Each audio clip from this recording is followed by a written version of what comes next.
Posibleng muling maging sentro ng usapan si Russell Westbrook ngayong off-season. Ayon sa ulat, isa ang Miami Heat sa mga kuponang interesado na kunin ang veteranong point guard. Ngunit mangyayari lamang ito kung hindi pipirma si LeBron James sa Miami bilang free agent. Sa ngayon, si Russell Westbrook ay isa ring unrestricted free agent at wala pang bagong kuponan. Kaya naman malaya siyang makipag-usap at pumirma sa kahit anong team na mag-aalok sa kanya ng kontrata. Marami rin ang bumabalik sa naging pagsasama ni Westbrook at LeBron James sa Los Angeles Lakers. Hindi naging maganda ang kanilang samahan sa loob ng koponan dahil sa hindi magandang resulta ng kanilang season. Matapos matrade si Westbrook ng Lakers noong 2023, ilang beses niyang ipinakita ang kanyang pagkadismaya sa nangyari at maraming fans ang naniwalang nasira ang kanilang relasyon ni LeBron dahil sa mga pangyayari noong magkasama pa sila sa Lakers. Kung hindi nga mapupunta si LeBron sa Miami at sa halip ay si Westbrook ang makuha ng Heat, magiging interesante ang kanilang magiging lineup. Posibleng makasama ni Westbrook sina Bam Adebayo at Giannis Antetokounmpo na maaaring bumuo ng isang napakalakas na Big Three. Ang bilis ni Westbrook sa opensa, depensa ni Bam at dominasyon ni Giannis sa magkabilang dulo ng court ay maaaring magbigay ng panibagong pag-asa sa Miami Heat na muling makipaglaban para sa NBA Championship.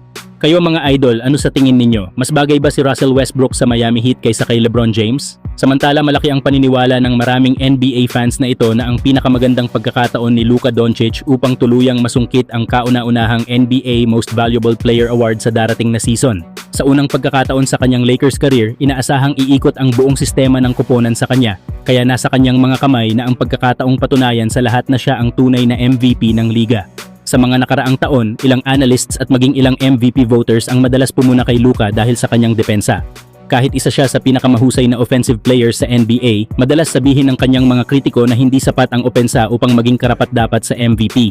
Gayunpaman, maraming taga-suporta ni Luka ang naniniwalang masyadong naging mabigat ang isyong ito sa pagboto, kahit napakalaki ng kanyang ambag sa bawat kupo ng kanyang nilalaruan. Noong nakaraang season, nagtala si Luka ng napakahusay na averages na 33.5 points, 7.7 rebounds at 8.3 assists kada laro at pinangunahan pa niya ang NBA sa scoring.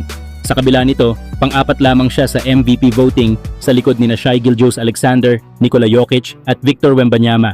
Isa rin sa pinakamalaking dahilan kung bakit mataas ang inaasahan kay Luka ngayong season ay ang katotohanang wala na si LeBron James sa sentro ng koponan. Dahil dito, inaasahang magiging all-out si Doncic sa bawat laro bilang pangunahing leader at mukha ng Lakers. Lahat ng mahahalagang desisyon sa opensa ay inaasahang dadaan sa kanya, kaya mas malaki rin ang pagkakataon niyang makagawa ng MVP caliber season. Bukod dito, kapansin-pansin ding binuo ng Lakers ang kanilang roster upang bumagay sa estilo ni Luka. Nagdagdag sila ng mga players na kayang dumepensa, mag-rebound at tumira mula sa labas. Isang formula na halos kahalintulad ng roster ng Dallas Mavericks na tumulong kay Luka na makarating sa NBA Finals. Kung magiging matagumpay ang sistemang ito at makapagtatala ang Lakers ng isa sa pinakamahusay na record sa liga, posibleng wala nang makapigil kay Luka Doncic sa kanyang matagal nang minimiting unang NBA MVP. Asking for the hook, let's see. Oh, that's 100% a hook, and they're going to review that. Yep, a challenge has been... As he scores on this easy one for his 35th point of the night.